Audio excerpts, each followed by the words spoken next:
In the untamed heart of the American West, a powerful rancher's life hangs by a thread after a brutal assassination attempt. Shot from his horse and left for dead in a remote arroyo, his fate takes an unexpected turn when a widowed homesteader discovers him at dawn. Mistaking him for a simple drifter, she offers him shelter in her modest cabin, sharing what little she has to nurse him back to health. As he recovers, he uncovers a chilling truth. The men who tried to murder him are the same corrupt land barons threatening to steal her late husband's claim. What will happen when this wounded rancher rises from his sickbed, armed not just with strength restored, but with newfound purpose and unlikely allies among the territory's forgotten souls? Before we jump back in, tell us where you're tuning in from. And if this story touches you, make sure you're subscribed, because tomorrow I've saved something extra special for you. Clayton Reed stood at his office window, watching the morning sun paint the mountains gold. His weathered hands absently traced the edges of the deed to Golden Creek Ranch, 30 years of blood and sweat captured in a single sheet of paper. The document had yellowed with age, but the ink still held the power of everything he'd built. The leather chair behind his mahogany desk creaked as he settled into it, every sound echoing through the quiet grandeur of his ranch house. Photos lined the walls. His father's original homestead, the first cattle drive, the day he'd expanded into the north pasture. Each image marked a step in building what folks now called the finest spread in 3 territories. Mr. Reed, his foreman Tom Martinez, appeared in the doorway, hat in hand. Cattle counts finished for the north section. Numbers are good, better than last year. Clayton nodded, satisfaction warming his chest. The new irrigation system's paying off then. Yes, sir. Though, Tom hesitated, shifting his weight. There's something else. Spotted some unfamiliar riders near the east boundary. 3rd time this week. Clayton's jaw tightened. He'd been expecting this. The Hollister brothers had been pushing boundaries lately, testing limits. Just last month they'd bought out the Walsh place under suspicious circumstances. Old man Walsh had sworn he'd never sell, then suddenly signed over his deed and disappeared east. Keep an eye on it, Clayton instructed, rising from his chair. And Tom, make sure everyone's carrying when they ride fence. The foreman nodded grimly and departed, leaving Clayton alone with his thoughts. He moved to the gun cabinet, running his fingers over the polished walnut stock of his father's Winchester. In 30 years of ranching, he'd never drawn first, but he'd never hesitated to draw last. A knock at the front door interrupted his reverie. Martha, his housekeeper of 20 years, appeared with a telegram. From the land office, sir. Clayton broke the seal, his expression darkening as he read. The Hollisters had filed a water rights claim on Spring Creek, his water source for the entire east pasture. They'd need a survey crew to settle it. Scheduled for next week. He reached for his pocket watch, solid silver, his father's final gift. The face caught the morning light, reflecting the empire he'd built, an empire that now faced its greatest threat, though Clayton didn't yet know. How great! Martha, he called, decision made. Have Tom ready my horse. I'll be riding to town. He tucked the deed into his safe, spinning the dial with practiced fingers.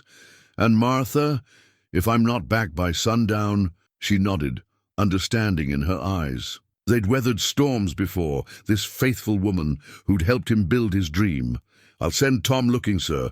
God willing, it won't come to that. Clayton donned his hat and coat, checking his revolver before sliding it into its holster.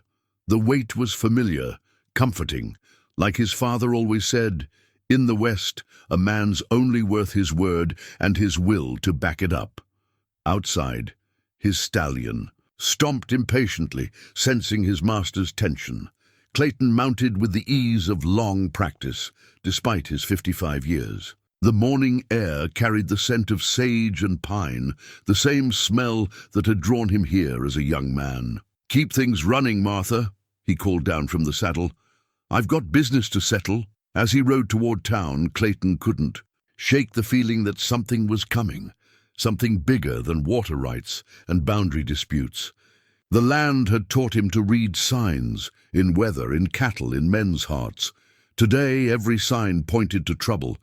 But he'd built this empire from nothing, fought off rustlers and drought and recession. Whatever the Hollisters were planning, they'd learn what others had learned before them. Clayton Reed's empire wasn't built on luck or paper. It was built on grit and principle, and he'd die before he'd let it fall. His horses' hooves kicked up dust as they headed east, toward town and whatever waited there. The morning sun cast his shadow long across the trail, a silent reminder that every man's time must come. Clayton Reed just hoped he'd chosen his ground. Well, for whatever battle lay ahead. The land office in town was unusually quiet when Clayton arrived. Judge Morrison's clerk, a nervous young man with ink-stained fingers, handed him a letter without meeting his eyes. "Came for you this morning, Mr. Reed. Judge says to tell you he's been called away sudden-like. Won't be back till next week." Clayton broke the seal, unfolding the paper carefully. The warning inside was clear enough: don't trust the survey crew.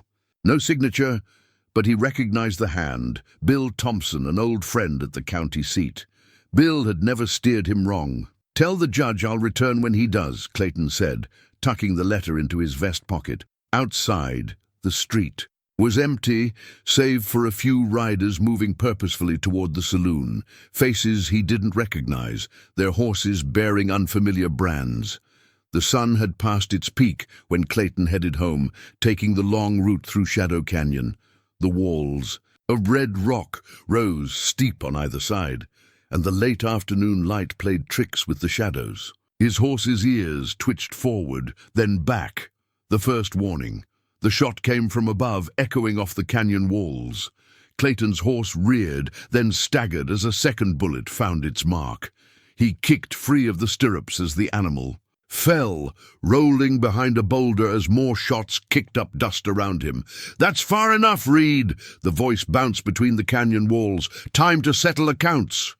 Clayton drew his revolver, counting shadows among the rocks above. 3, maybe 4 shooters. The odds weren't good, but he'd faced worse. "Show yourselves, you cowards! Why rush things?" Another voice, closer now. "We've got all afternoon to make this look right and proper.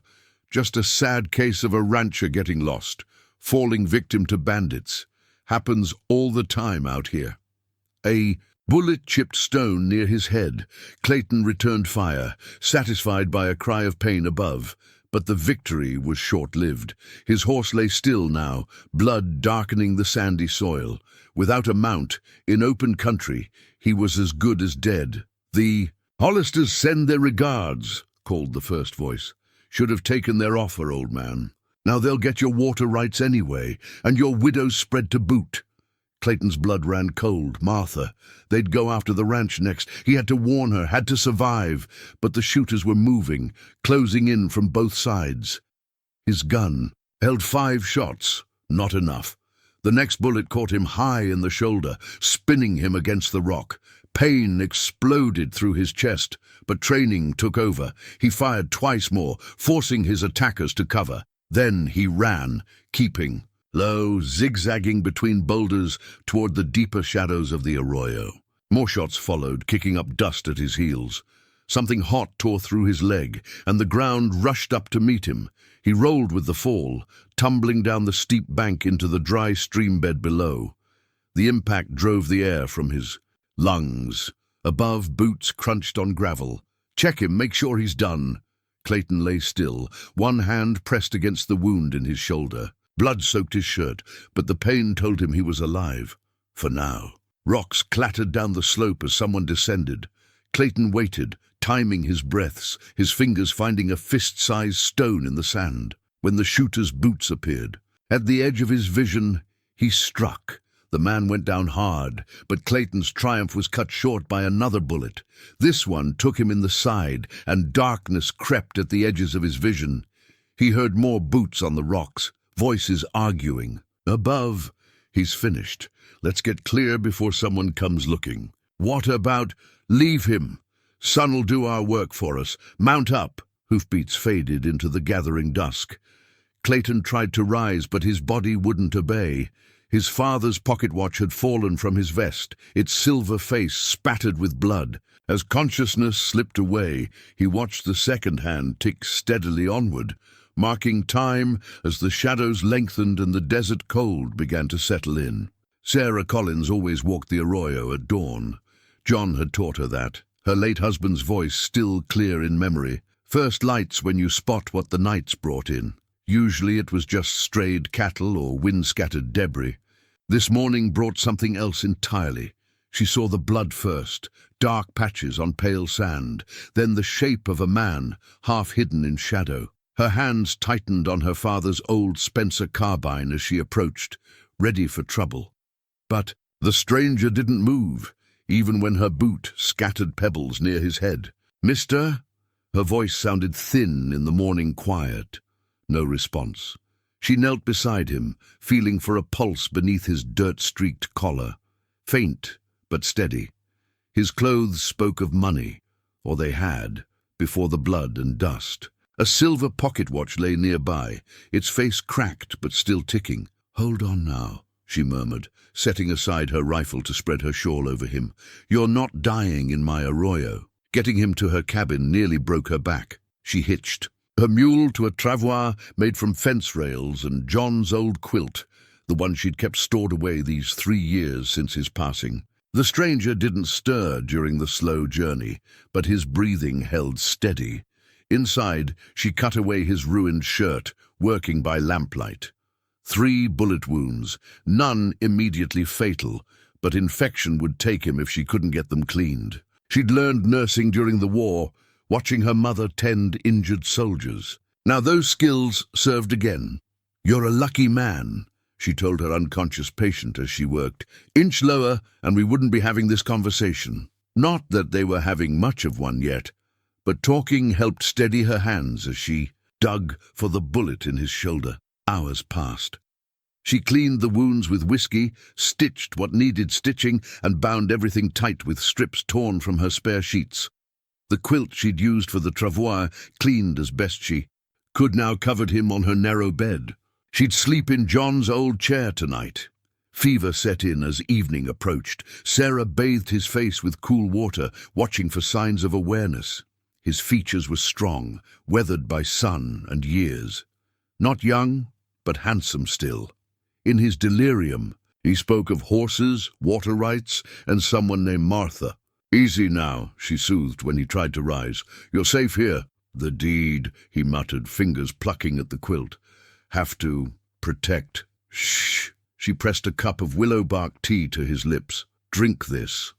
Whatever's troubling you can wait." Through the night she kept vigil. The fever peaked near midnight, his skin burning under her touch. She changed the compresses, whispered prayers, and watched the stars wheel past her window. By first light his breathing had steadied, the fever breaking with the dawn. She was dozing in John's chair when he first opened his eyes. Clear eyes, alert but cautious, taking in his surroundings. Sarah straightened, keeping her movements slow and gentle. "Morning," she said softly. "You've had quite a time of it." He tried to speak, coughed, then managed a whispered, "Where?" "My cabin. Found you in the arroyo yesterday morning." She helped him sip water from a tin cup. "I'm Sarah Collins. You're safe here." He seemed to weigh her words, studying her face. Whatever he saw there appeared to satisfy him. "Thank you," he said finally. "I'm James Turner." The hesitation told her it was likely false, but she didn't press. Men with bullet holes often had reasons for caution. "Rest now, Mr. Turner. Questions can wait." He settled back against the pillows, exhaustion clearly winning over wariness. Sarah returned to her chair, taking up her mending. Outside, morning light painted the desert in shades of gold and rose. Another day beginning, different now because of the stranger in her bed. John's quilt covered him, its familiar pattern of blues and browns, a reminder of simpler times. She'd sewn it during their first year of marriage, when hope came easier.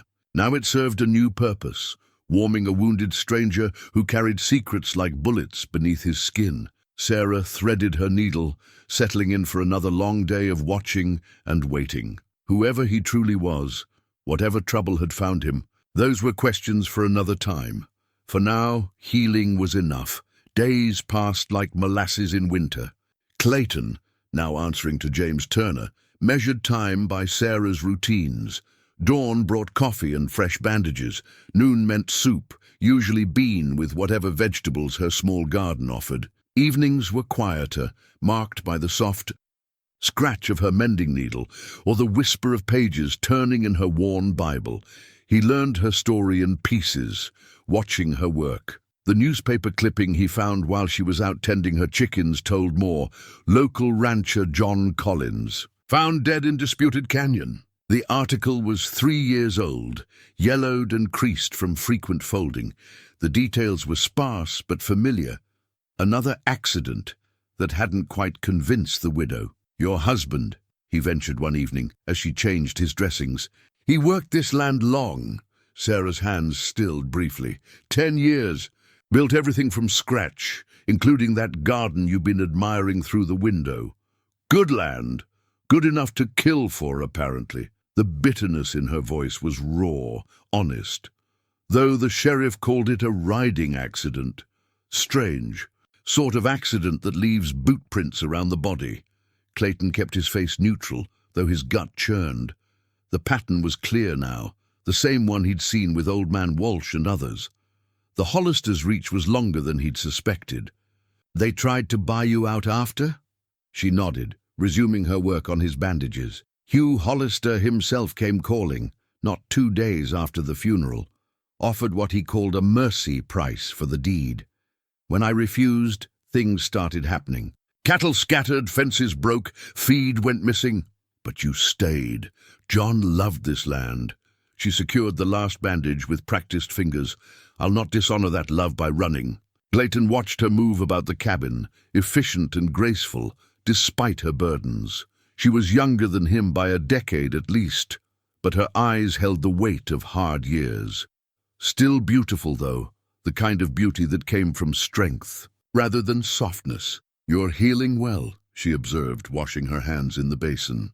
"Few more days, you'll be strong enough to move on." The words were casual, but Clayton caught the question beneath them. She'd nursed him, fed him, kept his secrets without asking why. Now she deserved something in return.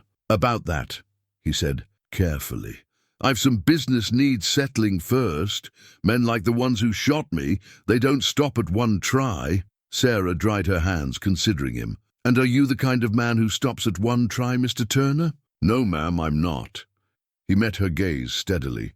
"But I am the kind who believes in paying debts." She moved to the window, looking out at her small ranch in the fading light. "I don't want charity. Good. Because I'm offering justice instead."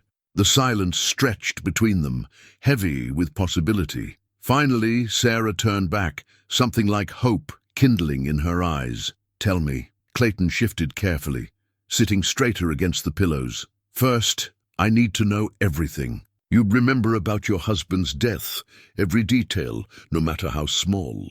She pulled John's old chair closer to the bed, settling in for a long conversation. Outside, the sun set behind the mountains, painting the cabin walls in shades of gold and shadow. As Sarah spoke, Clayton listened with the patience of a man who'd built an empire one decision at a time. Each detail she shared was another piece of the puzzle, another weapon for the coming fight. He'd came to her cabin a wounded stranger, carrying nothing but secrets and borrowed time. Now, watching her relive the worst day of her life for the sake of justice, he felt something shift inside him. This wasn't just about his ranch anymore. This was about something larger, something worth more than all the water rights in the territory. Later he would recognize this moment as the one where everything changed. But for now, he simply listened, building his strength and planning his return from the dead. The land office documents Sarah kept in her husband's old trunk told a story that made Clayton's blood boil. Sitting at her kitchen table, leg nearly healed enough to bear weight, he spread out the papers like a deck of cards. Each one revealed another piece of the Hollister's scheme.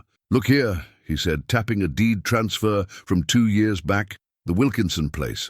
Sold for 1/10 of its value after their well mysteriously went dry." Sarah leaned over his shoulder, her breath warm against his neck. "That was right after John died. Mary Wilkinson had 4 children to feed. She couldn't hold out like I did. Clayton nodded, spreading out more papers. The pattern was clear as desert sunrise. First came the accidents. Wells failing, fences cut, cattle scattered. Then the visits, all sympathy and soft words, offering quick cash for quick sales. Those who refused faced escalating pressure. Some, like John Collins, met with fatal accidents. Your husband, Clayton said carefully.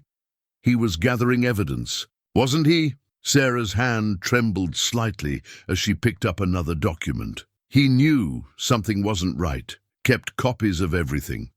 Talked about riding to the territorial capital. She paused, swallowing hard. That was the week he died. Clayton's fingers brushed against hers as he took the paper. The contact was brief, but it sent warmth through his healing body. These dates, he mused, focusing on the task, they line up with water rights claims filed by shell companies, all leading back to the Hollister Mining Company, Sarah finished. They're not just after ranch land, they're after the water. All of it. The scope of it hit Clayton like a physical blow. The Hollisters weren't just land grabbers. They were building an empire by controlling every water source in the territory. His own Spring Creek dispute was just one piece of a larger puzzle. Mining uses water by the 1,000 gallons, he explained, mind racing. With control of the watersheds, they could strangle every independent ranch and farm in 3 counties. Sarah's voice was tight with anger.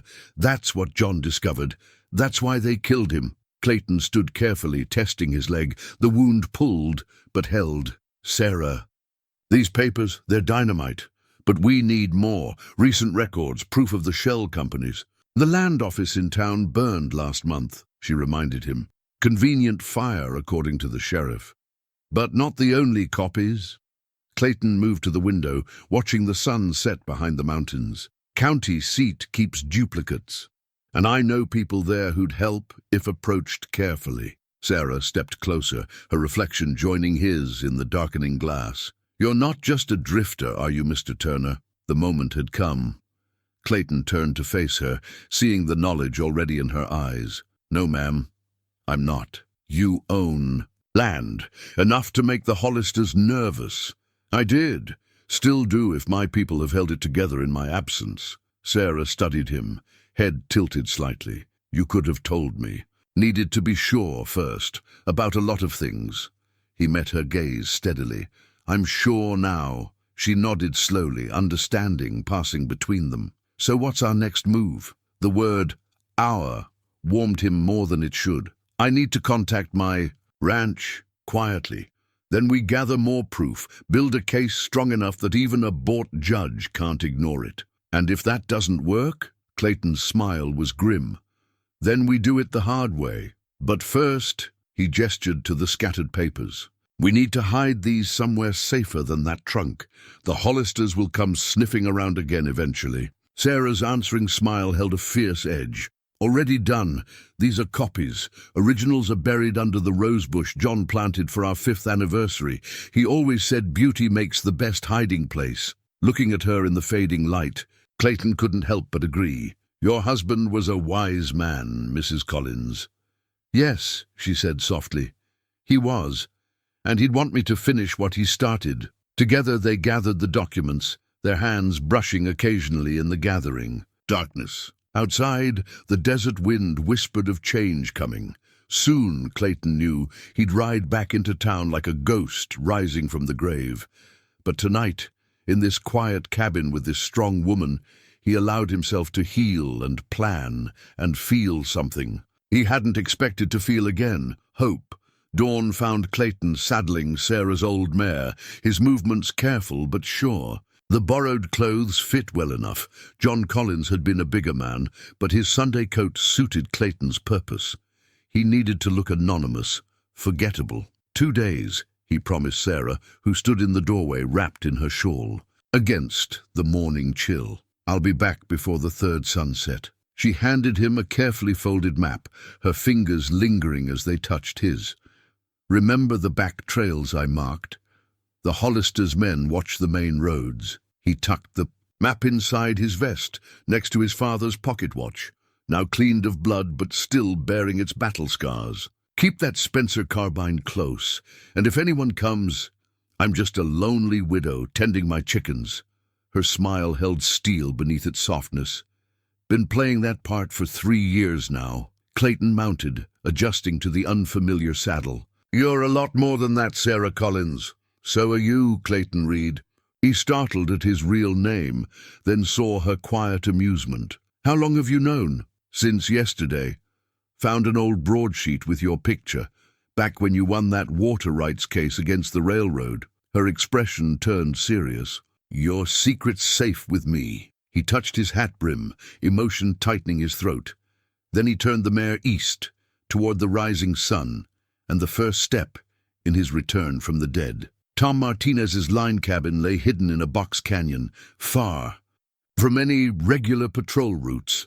Clayton arrived as afternoon shadows lengthened, watching from cover until he was sure his foreman was alone. The sight of Tom's stunned face made the careful approach worthwhile. Mother of God, Tom whispered, crossing himself. We thought the blood in the arroyo. That's what they were meant to think. Clayton dismounted carefully, his legs still, stiff. Martha, holding the fort, Hollister's men came sniffing around, but she played the grieving housekeeper perfect. Said you'd ridden to Sacramento on business. Tom's eyes narrowed. It was them, wasn't it, the Hollisters? Clayton nodded grimly. Part of something bigger than we thought. I need you to get messages to some people. Quietly, they spent the next hour planning, Clayton marking names on Tom's own map of the territory. Ben Hawkins, who'd lost his spread under suspicious circumstances. Judge Morrison's clerk, who had access to sealed records. Mary Wilkinson, whose children still went hungry after the forced sale of their ranch. All of them have reason to move against the Hollisters, Clayton explained, but they need to know they're not alone. Tom studied the map, understanding, dawning. You're building an army. I'm building a case, but if it comes to war... Clayton's hand brushed his healed shoulder. We'll be ready. As sunset approached, Tom pressed a stack of papers into Clayton's hands. Land office records. Martha got copies before the fire. And this, he hesitated, then added a letter. From Bill Thompson at the county seat. Came the day after we thought we lost you. Clayton read quickly, his expression hardening. The letter confirmed his worst fears. The Hollisters had judges in their pocket all the way to Sacramento. This fight would need more than legal papers to win. Keep things steady at the ranch, he instructed, mounting up. I'll contact you when it's time. Tom caught his reins. Boss, that widow who saved you, can she be trusted? Clayton thought. Of Sarah's fierce determination, her quiet strength, the way she'd tended his wounds while guarding her own deeper hurts. With my life, Tom, already has been. The ride back to Sarah's cabin took him past his own ranch. In the distance, he could see lights in the main house windows, smoke rising from the chimney. Martha keeping the home fires burning just as she'd promised. Soon he'd return there too, but first there was justice to be won. He found Sarah waiting up, a lamp burning in her window like a beacon. She took one look at his face and went to fetch coffee, strong and hot. They spread the new papers on her kitchen table, adding to their growing arsenal of evidence. We'll need help, she said, studying the documents. Clayton nodded, thinking of the faces behind each name on Tom's map. Help's coming. The storm's about to break, Sarah. You ready for what that means? Her hand found his in the lamplight. Been ready for 3 years, Clayton Reed. Just been waiting for the right ally. Outside, a coyote called to its mate across the dark desert. Inside, 2 wounded souls bent their heads together over papers that could change everything, planning revolution by lamplight. Over the next week, messages traveled the territory like wind-blown seeds, taking root in careful hands. Each note bore a simple code, 3 crosses drawn in the corner, a signal developed during Sarah's late husband's investigation. Those who recognized it knew help was finally coming. Mary Wilkinson's reply came first, delivered by her oldest son who'd ridden through the night. Whatever you're planning, she'd written, count us in.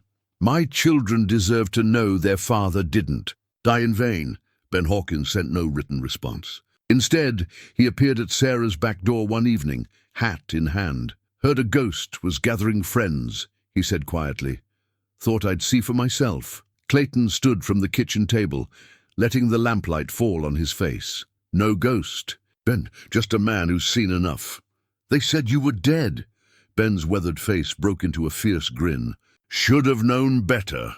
Reed men don't die easy. More came as the days passed. Judge Morrison's clerk brought land office duplicates hidden in his saddlebags. 3 former deputies who'd quit rather than follow corrupt orders. A telegraph operator who'd been logging suspicious messages. Each brought another piece of evidence, another thread in the web of corruption they were mapping. Sarah's cabin became their war room, the kitchen table covered in documents arranged in careful order. They developed a system for sharing information, coded messages passed through a network of trusted hands, each person knowing only their immediate contacts for safety. Like an underground railroad, Sarah observed one night, showing Clayton. A particularly clever route using old cattle trails. Only we're smuggling truth instead of people. He studied the route she'd marked, admiring her tactical mind. Your husband taught you well. John believed in being prepared. She traced a line on the map with her finger. He used to say the best defense is knowing more than your enemy thinks you know. Clayton watched her work, seeing how naturally she'd taken to this role of resistance leader. The quiet widow had become a general, commanding an army of truth-seekers. With steady grace, their coded messages became more sophisticated. Weather talk carried hidden meanings. Clear skies meant safe passage, storm brewing warned of Hollister patrols. Cattle brands served as signatures, altered slightly to identify allies. Even quilt patterns hanging on washing lines became signals, certain combinations warning of danger or calling for meetings, but their growing network didn't go unnoticed. Hugh Hollister's men rode the territory more frequently now, asking questions in town, watching the roads. They knew something was brewing, even if they couldn't quite smell the storm. They're getting nervous, Tom reported during one of his clandestine visits. Started offering bounties for information about suspicious gatherings. Let them sweat, Clayton replied, sorting through new evidence. The more they tighten their grip, the more people slip through their fingers. Sarah added another document to their growing collection. We've got proof of 12 forced sales now, 3 suspicious, deaths and paper trails leading to their shell companies. But we still need the smoking gun, Clayton finished. Proof they can't bury or burn. Ben Hawkins cleared his throat. Might have something. My boy's been working at their mining office, keeping his eyes open. Says there's a safe in Hollister's. Private office. Special ledger he writes in every night. The room grew quiet as possibilities unfurled. Clayton's mind raced with calculations. Getting in would be suicide. Unless...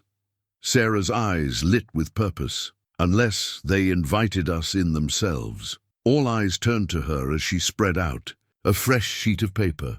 The Hollisters are hosting a party next month. Some kind of celebration for their new mining contract. Every important person in the territory will be there. Clayton's pulse quickened, including the men they've bought. Exactly. Sarah's smile held Winter's edge. All their conspirators under one roof, while their guard is down. And I happen to know they're looking for extra serving staff. The plan took shape around her kitchen table as night deepened toward dawn. Each person added their piece. Guard rotations, building layouts, guest lists. By sunrise, they had something that might just work, might just be crazy enough to succeed. It's dangerous, Clayton warned them all. Anyone want to back out, now's the time. Ben Hawkins spoke for them all, his voice gruff with emotion. We've been backing out for years. Time to stand and fight. Outside, the first light of dawn painted the desert gold. Inside, a dozen people who'd lost everything to corruption and greed clasped hands in a circle, sealing their pact. The storm they'd been building was about to break. The morning Clayton Reed returned from the dead, the town of Silver Bend held its breath. He rode in on his own stallion. Tom had brought the horse under cover of darkness, wearing his best black coat and a month's worth of carefully cultivated beard. The sun at his back cast his shadow long down the dusty main street. Hugh Hollister was holding court outside the saloon when Clayton appeared. The big man's face went slack with shock, whiskey glass slipping from his fingers to shatter on the boardwalk. "Good morning, Hugh," Clayton called, his voice carrying clear down the street. "You're looking like you've seen a ghost." Faces appeared in windows. Doors creaked open. The whole town seemed to lean forward, watching the scene unfold. "Reed," Hollister's voice cracked. "They said, we heard that I was dead." Clayton dismounted smoothly, his healed leg holding firm. "Seems the news was somewhat exaggerated." He stepped onto the boardwalk, spurs ringing against wood. Though not for lack of trying on someone's part. Hugh's hand twitched toward his gun. His younger brother Frank materialized from the saloon, eyes wild. "Now see here, Reed, I see plenty." Clayton's voice could have frozen hell. "I see men who think they can murder their way to power, who think they can steal land from widows and orphans, who think the law doesn't apply to them. Those are dangerous accusations," Hugh growled, finding his courage in anger. "Not accusations." Clayton reached into his coat, producing a thick envelope. "Facts, documented, witnessed, and ready for the territorial judge's review." He raised his voice, addressing the growing crowd. "Anyone interested in learning how the Hollister Mining Company really operates, be at the courthouse tomorrow at noon." Frank Hollister's gun cleared leather. Before he could level it, the distinctive click of a hammer being cocked echoed from the hotel balcony. Sarah stood there, John Spencer carbine steady in her hands. "I wouldn't," she said calmly, "unless you fancy explaining another accident to the sheriff." More weapons appeared. Ben Hawkins from the general store doorway, Mary Wilkinson's sons from the livery stable, Tom Martinez, and 3 ranch hands walking casually up the street. The Hollisters found themselves at the center of a closing circle. "This is how it's going to work," Clayton continued, his tone conversational but carrying clear.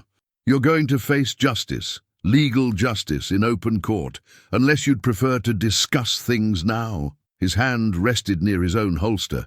"I'm told I still owe you some lead." Hugh Hollister's face worked through shock, rage, and finally, calculation. "You've got nothing, Reed. Papers can burn, witnesses can disappear, and judges," he smiled coldly. "Well, judges know which side their bread's buttered on, maybe once." Clayton matched his smile, "But times change. The territorial governor's taken a personal interest in this case. Seems he doesn't appreciate corrupt officials making his jurisdiction look bad." That hit home. Hugh's smile slipped as he looked around, counting armed opponents, measuring odds. Finally, he stepped back, pulling his brother with him. "Tomorrow, then, at the courthouse." His attempt at a confident laugh fooled no one. "Hope you enjoyed disappointment, Reed. Oh, one more thing." Clayton's voice stopped them at the saloon. "Sarah Collins's ranch. It's under my protection now. Along with every other property you've been eyeing, any accidents, any mysterious fires, any coincidental deaths, I'll know who to hold responsible." The Hollisters vanished into the saloon. The crowd held its breath a moment longer, then exploded into conversation. Clayton felt Sarah at his shoulder before he saw her. She'd come down from the balcony while he was talking. "Well done," she murmured, "though I'm not sure I need protection." He turned to face her, admiring how the morning sun caught gold highlights in her hair. "No, you don't, but they need to know you have it anyway." Quite a performance. Her eyes sparkled with suppressed laughter. The whole back from the dead entrance. Bit theatrical, wasn't it? "Learned from the best." He offered his arm. "Buy you a coffee, Mrs. Collins? I believe we've got some planning to do before tomorrow." She took his arm, her touch sending warmth through his chest. "Lead the way, Mr. Reed." They crossed the street together, watched by dozens of eyes.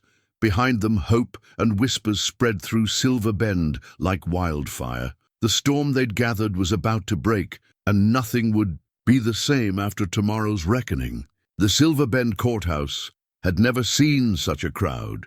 People packed the wooden benches, stood along the walls, and spilled out onto the street. Through the open windows came the murmur of those who couldn't fit inside. Passing, whispered updates. Down the line, Judge Morrison looked uncomfortable on his bench, tugging at his collar in the summer heat. His eyes kept darting to the territorial governor's representative, a sharp-faced woman named Adelaide Ward, who'd arrived that morning. By special coach, Clayton sat at the plaintiff's table, Sarah beside him, their evidence arranged in careful order. The Hollister brothers occupied the defense table, their expensive Sacramento lawyer between them. Hugh's confident smirk had begun to fade as more witnesses filled the gallery. "Court is in session," Morrison announced, his gavel crack echoing. "This is a hearing concerning allegations against the Hollister Mining Company and associated parties." Clayton rose slowly, deliberately. "Your Honor, we've prepared documentation of systematic fraud, coercion, and multiple counts of murder spanning the past 5 years. The Sacramento lawyer shot to his feet. "Objection! These are baseless accusations without proof."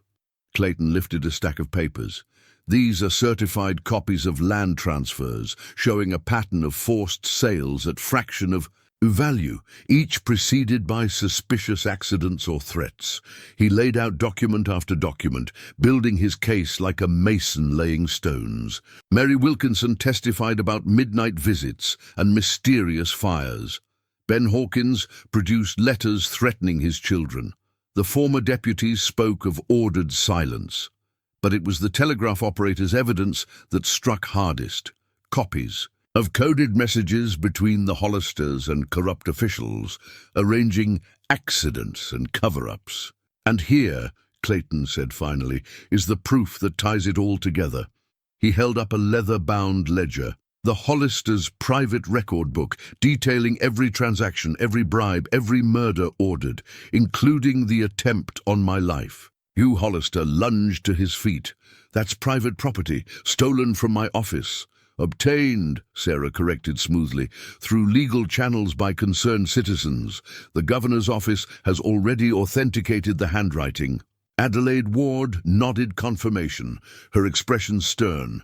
Hugh fell back into his chair, face gray. The Sacramento lawyer tried damage control, spinning tales of misunderstandings and overzealous business practices. But with each attempt at explanation, Clayton or Sarah produced another document, another witness, another piece of damning evidence. "Your Honor," Clayton concluded, "we're not just asking for justice for ourselves. We're asking for it on behalf of every family driven from their land, every widow left destitute, every child orphaned by the Hollisters' greed." Judge Morrison squirmed, caught between old loyalties and the territorial governor's watchful eye. "These are serious charges requiring serious consideration. These are serious crimes," Adelaide Ward cut in, "requiring immediate action. The governor's office recommends immediate arrest of the accused, pending full trial in Sacramento." The Hollister's lawyer made a final attempt. "Your Honor, my clients are respected businessmen. They can provide substantial bond. Their resources are precisely why they pose a flight risk," Clayton interrupted. "Those same resources they gained through murder and theft." Morrison's gavel cracked again. "Order!" He mopped his brow, then straightened. "Given the evidence presented and the governor's office recommendation, I have no choice. Hugh and Frank Hollister will be taken into custody. Their assets frozen pending investigation. Properties obtained through proven fraud will be returned to their rightful owners or their heirs." The courthouse erupted. Hugh Hollister had to be restrained from attacking Clayton. Frank collapsed, weeping. Their lawyer began shouting about appeals, but his voice was lost in the chaos. Through it all, Clayton felt Sarah's hand slip into his. He looked down to find her smiling, tears in her eyes. "John would be proud," he said softly. "This is his victory too. It's everyone's victory." She squeezed his hand. "But we're not finished, are we?" Clayton watched as the sheriff led the Hollister brothers away. "No, There are more corrupt officials to root out, more wrongs to right. He turned to face her fully. Ready for another fight? Her answer was interrupted by well-wishers swarming around them, offering congratulations and thanks. But her eyes held his, bright with purpose and something warmer. They both knew this was just the beginning of a longer journey, one they'd travel together. Victory's sweetness lasted exactly 3 days. The warning came in lead and flame, bullets splintering Sarah's front porch posts at midnight, followed by burning arrows arcing over her roof. The message was clear. The Hollisters might be in jail, but their reach remained long. Clayton had insisted on staying at her cabin, sleeping in John's old chair. His gun cleared leather before he was fully awake, returning fire as Sarah grabbed her Spencer carbine. "Back door!" he called, covering her movement. "Get to the root cellar!"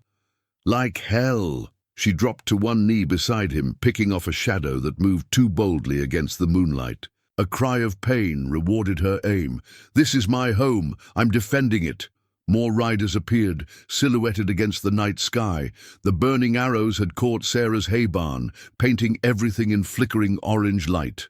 Clayton counted at least 8 attackers, all firing from horseback. "Hired guns," he muttered, ducking as splinters flew.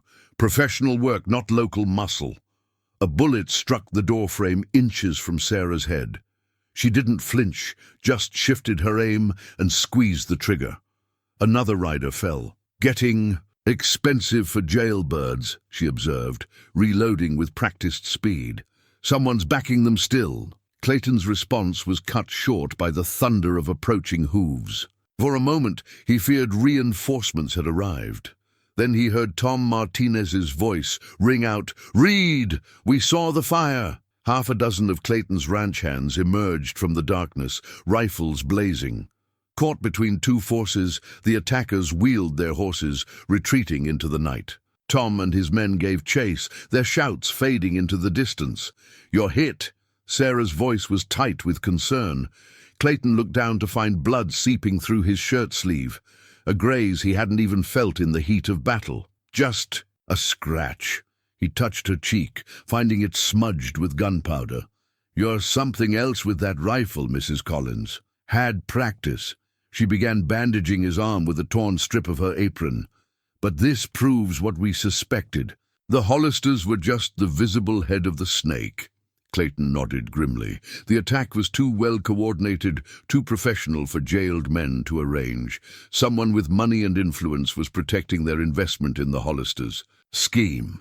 Tom returned as dawn was breaking, leading his men and 3 captured attackers. One was wounded, Sarah's handiwork, but the other 2 were merely sullen.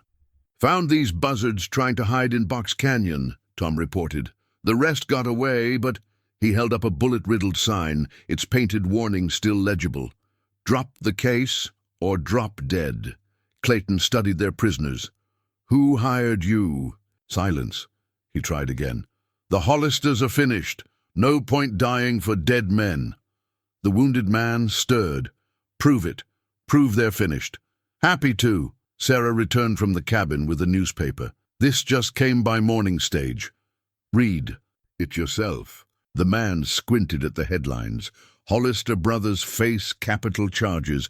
Governor orders special prosecutor." His face fell. "Sacramento," he muttered to his companions.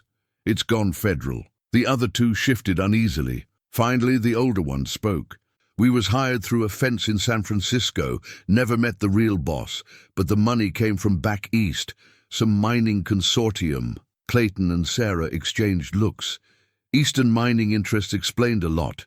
The scale of corruption, the seemingly endless resources. This fight was bigger than they'd imagined.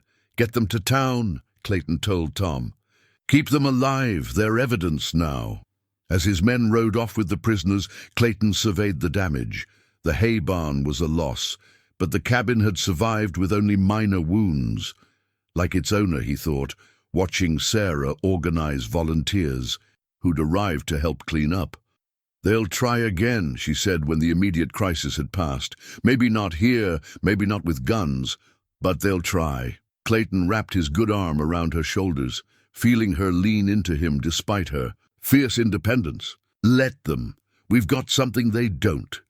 Oh, she looked up at him, a smile playing at her lips despite the night's violence. What's that? Nothing left to lose. He touched the singed corner of John's old quilt, rescued from the porch. And everything to fight for. The sun rose fully, painting the desert gold.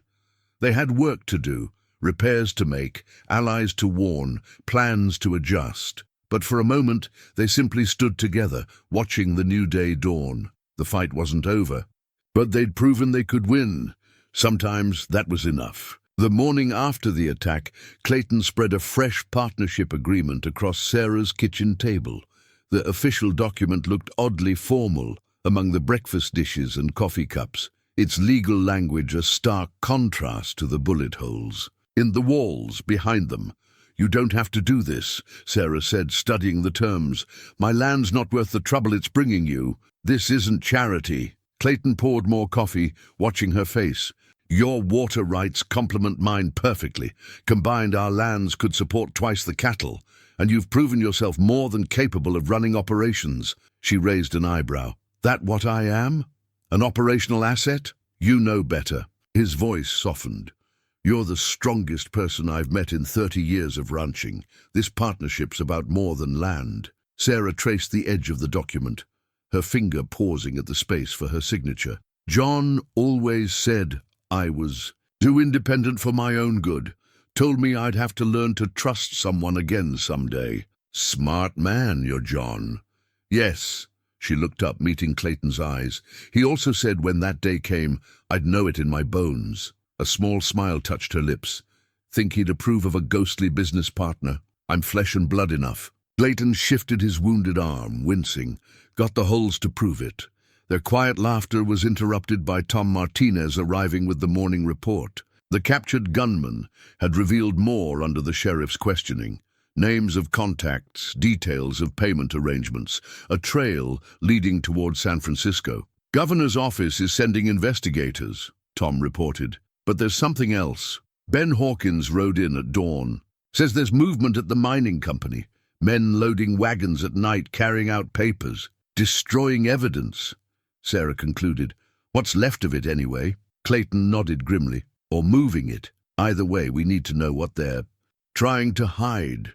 He studied the partnership agreement still waiting on the table. "Sure you want in on this? It's only going to get more complicated." Sarah picked up the pen, her movement decisive. "Already in, Mr. Reed. Might as well make it official." They signed together, witnesses by Tom and Martha, who'd arrived with fresh biscuits and worried eyes. The document's official language couldn't capture what really passed between them in that moment. An alliance forged in gunfire and trust, sealed with ink, but bound by something deeper. "First order of business," Sarah said, all practical. "Efficiency now. We need eyes on those wagons. I know every back trail between here and San Francisco. Second order," Clayton added, "is consolidating our defenses. That means moving you to the main house until we secure things here." He expected argument, but Sarah surprised him. "Temporary arrangement," she qualified. "And I'll need space for my papers, John's research, the evidence we're still collecting. West Wing's empty. Could be your office." "Our office," she corrected. "Partners, remember?" The word warmed him more than it should have. They spent the rest of the morning planning, heads bent together over maps and documents. Martha brought more coffee and smiled knowingly at Tom, who suddenly found the view from the window fascinating. By afternoon, the first wagons were rolling. Sarah's furniture and John's old trunk, Clayton's evidence files, and Sarah's newly organized office materials. But it was the small things that caught at Clayton's heart. Her mother's china carefully wrapped, John's books packed with reverence, the bullet-scarred quilt folded with care. "Feels strange," Sarah admitted, watching the wagons pull away, "living under someone else's roof again." "Our roof," Clayton corrected gently, "and only until we rebuild here." She turned to him, expression serious. "You mean that? The rebuilding?" "Every word. Partnership means equal say in everything." He gestured at the burned barn, the damaged cabin. "We'll make it stronger than before. Sarah's hand found his, squeezing briefly. Partners in all things? The question held more than business, and they both knew it. Clayton lifted their joined hands, pressed his lips to her fingers with old-fashioned courtesy. In all things, Mrs. Collins, however long it takes. They rode to the main house together as sunset painted the desert gold. Behind them, Sarah's cabin stood wounded but unbowed, like their own hearts. Ahead lay more battles, more challenges, more chances to prove their alliance strong. But for now they had trust, purpose, and each other. Sometimes Clayton thought, watching Sarah's profile in the fading light, that was everything. The ledger appeared on their doorstep 3 weeks after Sarah moved to the main house. No note, no explanation. Just a leather-bound book wrapped in oilcloth, delivered by a ranch hand who found it tied to his saddle horn after a night patrol. Could be a trap, Tom warned, studying the package on Clayton's desk. Awful convenient. And timing. Sarah was already pulling on gloves, her eyes bright with purpose. Only one way to find out. The book's cover bore the embossed seal of the Eastern Mining Consortium. Inside, page after page of careful accounting told the story they'd been seeking, proof of the conspiracy reaching all the way to Boston and New York boardrooms. Look at these names. Clayton's finger traced down a column of signatures. Senators, bank presidents, railroad men, all with shares in the water rights scheme. Sarah nodded, her expression grim. And all profiting from stolen land and murdered ranchers. She turned another page, then stopped suddenly. Clayton, this entry... He leaned closer, reading where she pointed. The date was 3 years ago, the week John Collins died. The entry was brief but damning. Collins elimination. Authorized payment to H.H., $500. H.H., Clayton's voice was soft. Hugh Hollister. Sarah's hands didn't shake, but her knuckles were white against the leather cover. $500. That's what John's life was worth to them. Clayton covered her hand with his. No, that's what they paid to try to stop him. But they failed. His work, his evidence, it all led to this moment, to justice. She took a deep breath, straightening. You're right. And there's more here. Look, details of their entire operation. Water rights purchases, shell companies, bribed officials, everything we needed but couldn't prove. They worked through the night, copying entries, cross-referencing names, building an ironclad case. Martha brought coffee and concerned glances, but didn't suggest they rest. She knew that look in their eyes, the one that meant justice, was finally within reach. Dawn found them still at it, surrounded by papers and purpose. Tom arrived with more news.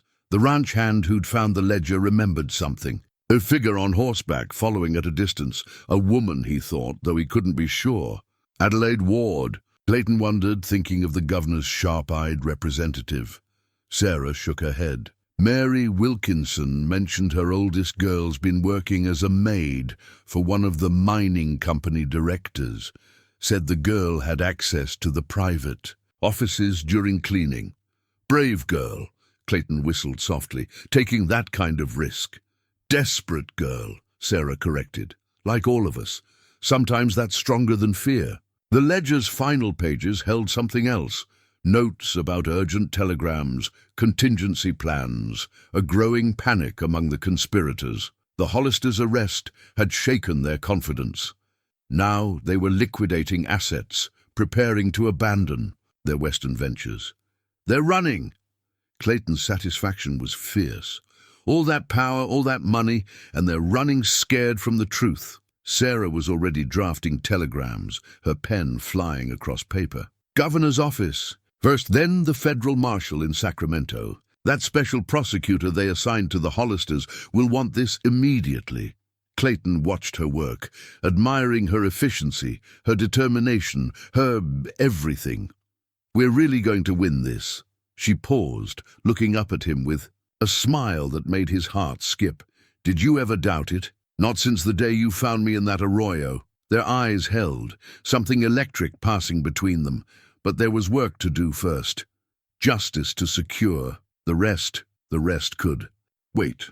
By noon, copies of the ledger's key pages were racing toward Sacramento via trusted couriers. By sunset, telegrams were flying between the territorial capital and Washington. And by moonrise, Sarah and Clayton stood on the main house's porch, watching stars emerge over their combined lands. "Tomorrow will bring chaos," she said softly. "Once this evidence hits the newspapers, let it come." Clayton's arm slipped around her shoulders, natural as breathing.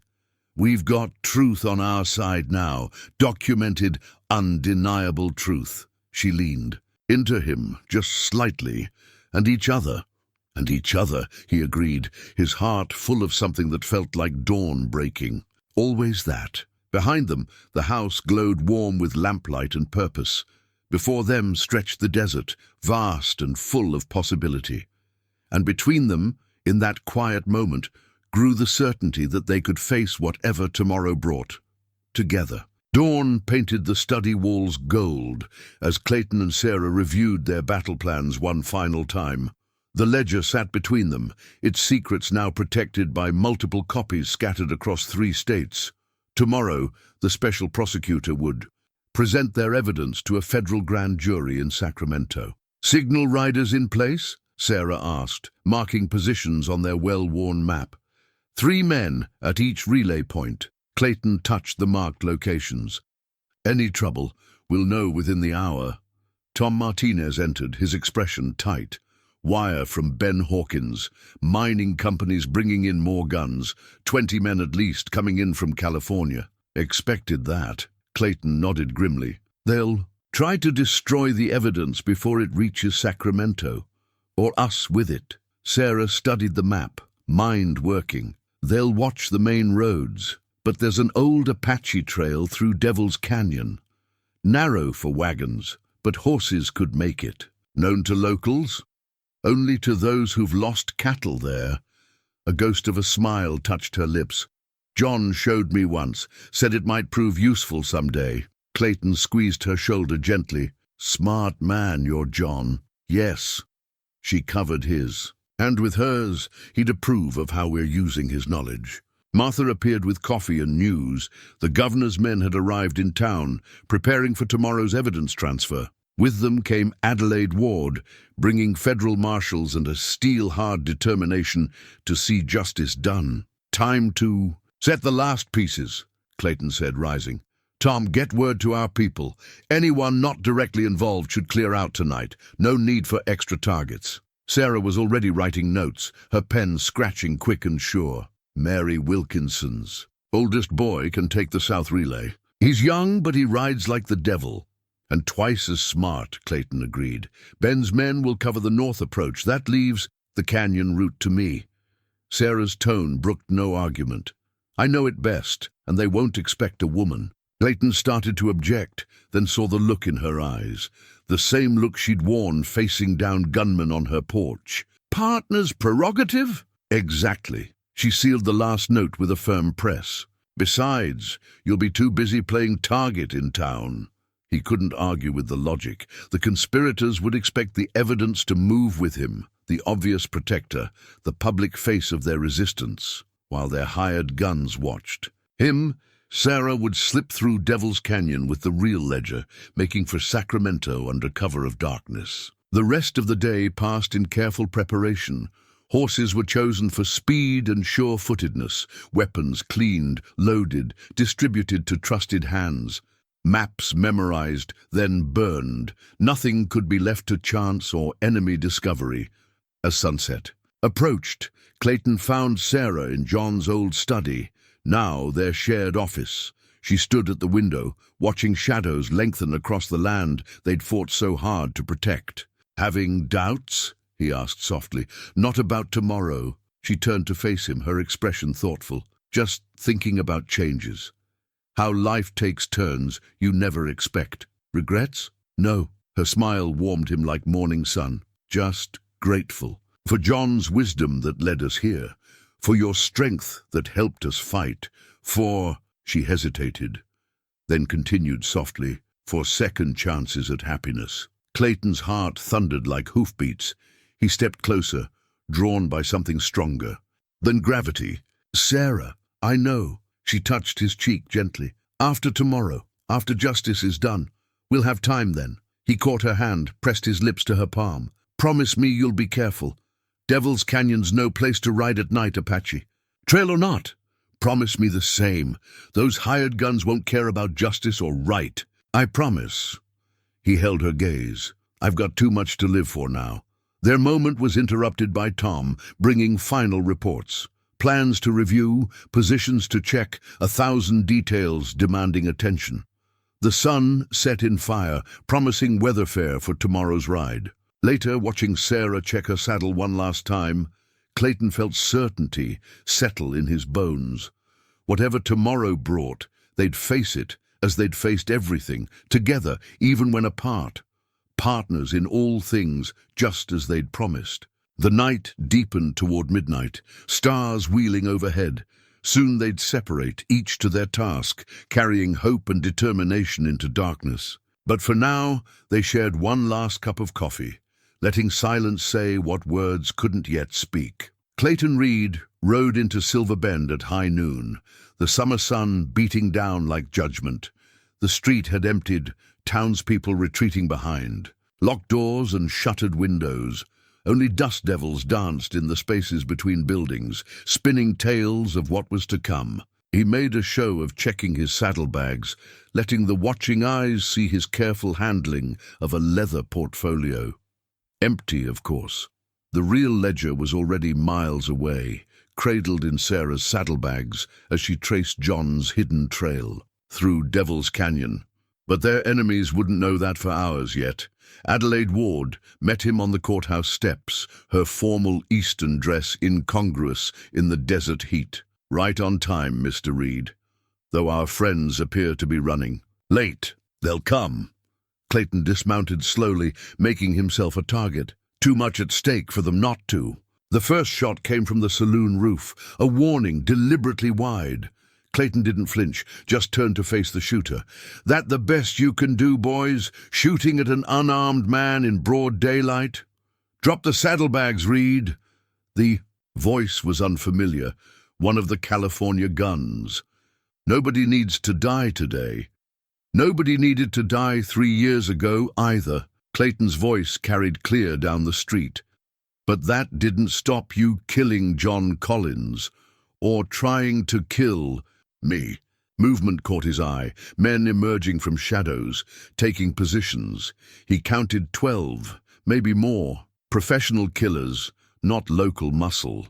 The mining consortium was spending heavy to protect their secrets. "Last chance." Another gunman appeared. On the hotel balcony, rifle aimed steady. "Walk away. Take your evidence to Sacramento if you want. It'll be your word against a lot of important men." Clayton smiled grimly. "Already done. Copies of everything are in the governor's hands. Federal marshals are riding as we speak." That stirred them. Whispers passed between positions, plans adjusting. Clayton used their distraction to edge closer to the courthouse doors, where Tom and Ben waited with loaded rifles. A new voice spoke, one Clayton recognized. Judge Morrison stepped into the street, sweating in his black coat. "Don't be a fool, Reed. You know how this works. Money talks. Your evidence will disappear. Witnesses will go silent. Why die for nothing?" "Nothing?" Clayton's laugh was sharp as broken glass. "Tell that to the widows you helped create, the families you drove from their land. Tell Sarah Collins her husband died for nothing." The judge's face hardened. "Sentiment's expensive, Reed, but everyone has a price. Name yours." "Already got what I want." Clayton nodded toward the horizon. "Time was all we needed. While you're here threatening me, the real evidence is halfway to Sacramento." Realization hit like a thunderclap. Guns swung up. Orders shouted. The judge's face went purple. "The woman! Find her! 5,000 to the man who brings me that." "Ledger!" Horses exploded from the livery stable, riders spurring hard toward the canyon trails. But Clayton knew they were already too late. Sarah had hours of lead time, and John's secret path would swallow her like a ghost. "Just you and me now, Judge." Clayton's hand rested near his holster. Want to explain to these fine citizens why you're so anxious about that ledger? About what it says regarding certain judicial decisions? Morrison went for his gun, clumsy, desperate. Clayton's draw was smooth as silk, earned through 30 years of hard living. The judge's pistol had barely cleared leather when Clayton's first shot took him in the shoulder, spinning him down. The street erupted. Gunfire blazed from every angle as the hired killers opened up. Clayton dove for cover behind a water trough, feeling splinters fly. Tom and Ben returned fire from the courthouse doors, covering his movement. "It's over, Morrison," Clayton called above the chaos. "Your conspirators are abandoning you, running back to their Boston clubs and New York mansions. You really want to die for them." More shots answered him, but he heard the fear in their rhythm, the uncertainty. These were hired guns, not true. Believers, with their paymasters running scared and the law closing in, their resolve was cracking. The shooting slowed, then stopped. In the ringing silence, Clayton heard horses racing away, the California gunman choosing survival over a lost cause. Only Morrison remained, slumped against a hitching post, blood darkening his fine coat. "You've ruined everything," the judge gasped as Clayton approached. "Years of building, all the power we'd accumulated. Power built on blood." Clayton kicked Morrison's gun away. "On theft and murder and corruption. That kind of power was always going to fall." Adelaide Ward emerged from the courthouse, federal marshals at her shoulder. "Judge Morrison, you're under arrest for conspiracy, corruption, and accessory to multiple murders. I suggest you start naming names. Your friends in Boston won't be protecting you anymore." As they led Morrison away, Tom brought news from there. Outriders. Sarah had been spotted safe, crossing the county line with her precious cargo. By nightfall, she'd be in Sacramento, delivering final justice to the men who'd thought themselves above the law. The townspeople emerged slowly, blinking in the afternoon sun. They found Clayton Reed standing in the bullet-pocked street. His father's silver watch, marking the moment victory, turned to history. Someone started clapping, then another, until the sound rolled like thunder. But Clayton hardly heard them. His eyes were on the horizon, searching the trail that led to Sacramento, to Sarah, to a future they'd fought for and won together. "Quite a show," Adelaide Ward said, joining him. "Though I suspect the real victory's riding hard across the desert." Clayton smiled, touching the brim of his hat. "Ma'am, you don't know the half of it." He mounted up, turning his horse toward home. There was work to do, wounded to tend, damages to repair, order to restore. But his heart rode with Sarah, carrying truth toward justice, writing the end of one chapter and the beginning of another. The sun westered toward evening, painting the desert gold. Somewhere out there, a widow rode her husband's secret trail, carrying hope and vengeance and future all at once. And when she returned, Clayton knew they'd build something new together, something founded on justice and trust and love. But that was tomorrow's story. For now, he rode toward home, victory settling like sunset across the land they'd fought to save. The news reached Clayton 3 days after the shooting. Sarah's telegram was characteristically brief. Evidence delivered. Indictments issued. Coming home. SC. He read the words a dozen times, letting relief wash through him. She was safe. She'd succeeded. And she was coming home. Not to her. Rebuilt cabin, but to the main house, to him. The aftermath of the street battle kept him busy while he waited. Town council meetings, discussions with the governor's representatives, endless depositions about the conspiracy. The Hollister's mining empire was being dismantled piece by piece, their stolen lands returned to rightful owners. Found this in Morrison's office, Tom reported, delivering a fresh deed to Clayton's desk. The original transfer for the Collins place, proof they forged John's signature. Clayton added it to their growing collection of evidence. The story emerging from Sacramento grew darker by the day. Senators resigned in disgrace. Bank presidents fled the country. Railroad magnates found themselves facing federal investigations. Like pulling a rotten tooth, Ben Hawkins observed, watching another mining company wagon being unloaded. Hurts like hell, but needs doing. Mary Wilkinson arrived with her children, tears in her eyes. The governor's office had confirmed her claim. Her land would be returned, with compensation for lost income. Her oldest daughter stood especially proud, knowing her midnight theft of the ledger had helped bring justice.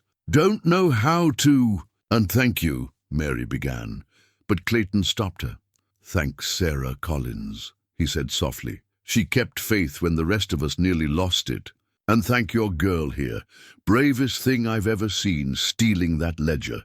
The girl blushed, but her smile could have lit the town. More families came as the week progressed, each with similar stories.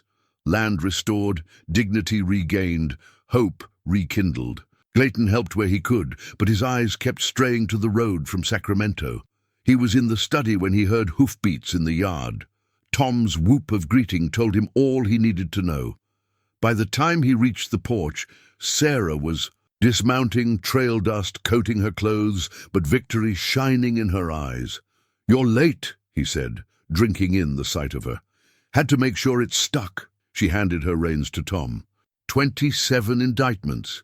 Federal prosecutors say it's just the beginning." They stood looking at each other, so much to say that words seemed inadequate. Finally, Clayton held out his hand. "Welcome home, partner." She took it, let him draw her close. "Partner in all things?" "All things," he promised, and kissed her there on the porch, not caring who saw. Martha's celebratory dinner that night drew crowds from across the territory. Ranchers and farmers, townspeople and traders all came to hear the story, to share in the triumph of justice over greed. To John Collins, Clayton toasted, raising his glass. "Who started this fight?" "To Sarah Collins," Ben Hawkins added. "Who finished it?" Sarah's eyes shone with tears and triumph. "To all of us," she corrected. "Every person who refused to bow to corruption, every family that kept faith, every friend who stood with us." Later, in the quiet of their shared study, she showed him the federal writs, official documents returning stolen lands, ordering compensation, guaranteeing water rights to their rightful owners. Among them lay a new deed, joining their properties legally, as they'd already been joined in purpose. "Quite a legacy," Clayton observed, watching her organize the papers with careful hands. "Just the beginning." She turned to him, moonlight silvering her hair. "These lands, this partnership, we've got a chance to build something different, something better. Together," he agreed, drawing her close. "Together," she echoed, fitting perfectly against him. Outside, the desert night wrapped their home in star-studded silence. Inside, two people who'd found each other through loss and justice held on to their hard-won peace, knowing the real work of building the future was just beginning. But that was tomorrow's challenge. Tonight was for victory, for healing, for love born in struggle and tempered by shared purpose. Tonight was for remembering the cost of justice and celebrating its triumph. Sarah's head rested on Clayton's shoulder, her breath warm against his neck. "Think John would approve? Of justice done, of his work completed, of you finding happiness again?" Clayton pressed a kiss to her hair. "Yes to all of it, love. Yes to everything." The wedding took place at sunset, exactly 1 year after Sarah found Clayton bleeding in the arroyo. They kept it simple. Just close friends and family gathered in the garden she'd planted behind the main house. Martha had woven desert wildflowers into Sarah's hair, and Clayton wore his father's watch, its bullet scars now part of their shared history. Their rings were special, gold melted down from both families' heirlooms, forged into bands that told their story. Clayton's mother's wedding ring, Sarah's grandmother's brooch, and a gold nugget John Collins had panned from the creek. The metal carried memories of all that had brought them to this moment. "Never thought I'd be doing this again," Sarah whispered as they danced under the stars. "Never thought I'd want to." Clayton held her closer, feeling the rightness of her. In his arms, "Some things are worth waiting for, worth fighting for." The celebration drew people from across the territory. Mary Wilkinson's children scattered flower petals, while Ben Hawkins's wife played the piano they'd hauled out to the garden. Tom Martinez gave a toast that made everyone laugh and cry at once, speaking of justice and love and second chances. But it was Adelaide Ward's wedding gift that touched them deepest. Official pardons for the young ranch hands who'd helped Sarah steal the ledger, along with a letter from the governor himself praising their courage. "Seems we started something bigger than ourselves," Sarah observed, reading the governor's words about corruption exposed and faith in justice restored. "You started it," Clayton corrected gently. "That day, you chose to help a stranger instead of looking the other way." Their honeymoon was brief, just 3 days at a hot springs resort near the territorial capital. There was too much work waiting, too many plans to implement. Their combined lands needed attention, and they'd promised help to other families, rebuilding after the Hollisters' fall. But those 3 days were precious, filled with quiet conversations and shared dreams. They planned improvements to the ranch, discussed breeding programs for their expanded herd, and sketched ideas for a school to serve the scattered ranching families. "Think bigger," Sarah urged one evening, laying out her vision. "We could make this a true community, not just scattered holdings, a place where people help each other, stand together against whatever comes." Clayton watched her in the lamplight, amazed as always by her strength and insight. "Like you stood for me, like we stood for each other." She touched his cheek softly. "And we'll keep standing." Returning home, they found Tom and Martha had prepared a surprise. Sarah's office moved to the study next to Clayton's, the rooms connected by a new door. Their shared workspace symbolized everything their partnership had become, personal and professional, intertwined. The ledgers on their desks now tracked cattle counts and water rights, breeding records and grazing rotations. But they kept one shelf for the old documents. Evidence of corruption, proof of justice served, reminders of the battle that had brought them together. John's photograph still held its place of honor on Sarah's desk. But now it shared space with new images.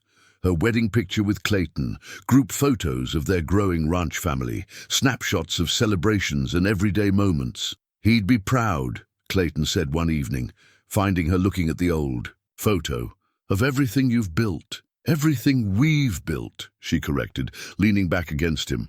"And we'll keep building." Their days fell into comfortable rhythm.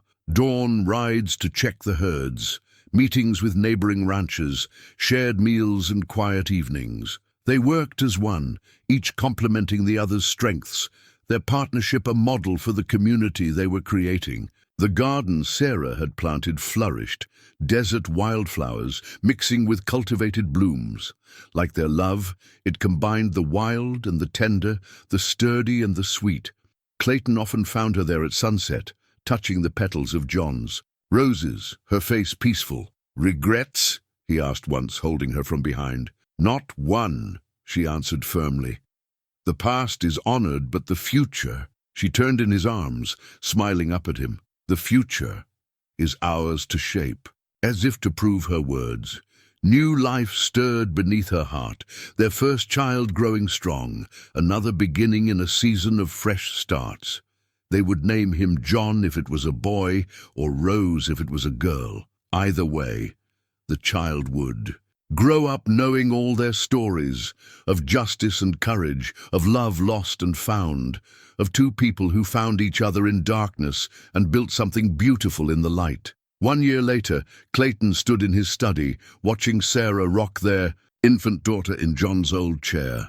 Little Rose Reed had her mother's determination and her father's quiet strength, a perfect blend of the past and future they'd built together. The family portrait on the wall captured everything they'd become.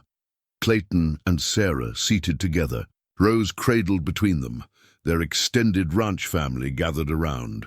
Tom Martinez stood proud as an uncle, Martha beamed like a grandmother, and the faces of friends and allies completed the picture. Even John's memory had its place, his photograph. Visible on the desk behind them, Governor's letter came. Sarah said, nodding toward Clayton's desk. "They've finished dismantling the last of the mining consortium's holdings. Every piece of stolen land returned, every victim compensated." "Good." Clayton moved to join them, touching Rose's downy head. "Though I'd say we found something more valuable than justice." Sarah's smile warmed him like desert sunrise. A family, a future, a legacy worth leaving. Outside their window, the combined ranch flourished. Green pastures stretched toward distant mountains, cattle grazed on regulated ranges, and clear streams ran their appointed courses. But more importantly, a community had grown, families supporting each other, children learning in the new schoolhouse, neighbors standing together against whatever challenges came. The story of their fight for justice had spread beyond the territory, inspiring others to stand against corruption. Adelaide Ward wrote occasionally, telling of similar battles won in other places, other territories. The ripples of their victory continued to spread. "Thinking deep thoughts?" Sarah asked, reading his expression. "Thinking about circles." Clayton touched his father's watch, then the gold band on his finger. "How ending up in that arroyo led me to you. How your kindness to a stranger brought down an empire of corruption. How loss can lead to finding something greater. And how love can heal even the deepest wounds." She reached for his hand. "That, most of all." He squeezed her fingers. Gently, Rose stirred in her mother's arms, reaching for her father with complete trust. Clayton lifted her, marveling at how such a tiny being could contain so much hope for the future. The sun wested toward evening, painting their world in shades of gold and promise. Soon they would join their extended family for dinner, sharing food and stories and plans for tomorrow. Their legacy would live on through Rose, through the community they'd built, through the example they'd set of standing together against injustice. But for now, they simply held each other in the quiet of their study, watching sunset paint the desert in familiar glory.